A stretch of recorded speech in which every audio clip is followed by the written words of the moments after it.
They tell you of Elijah, the prophet who summoned fire from the heavens, the prophet who challenged the wicked kings. But what they fail to tell you is how cold this man truly was.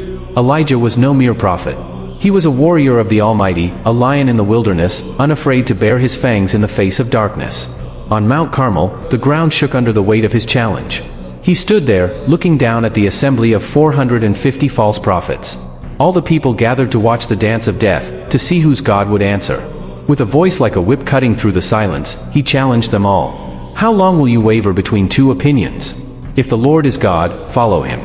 But if Baal is God, follow him. 1 Kings 18 verse 21. The air crackled with tension as the stage was set for the battle of gods. But there was no real competition. The false prophets danced and screamed in agony, slashing their own bodies with knives. Elijah watched, calm, undisturbed. With a mocking grin, he dared them.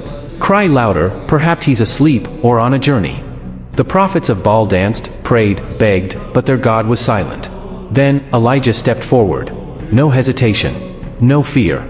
He repaired the altar of the Lord, tenderly. And then, with the authority of heaven itself, he prayed.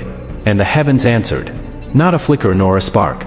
A consuming inferno that tore through the sacrifice. A blazing storm, devouring everything. The people fell on their faces, trembling in awe. But his work wasn't finished. He commanded the people to seize the false prophets. Elijah executed 450 men. A massacre of lies. A cleansing fire that scorched the land.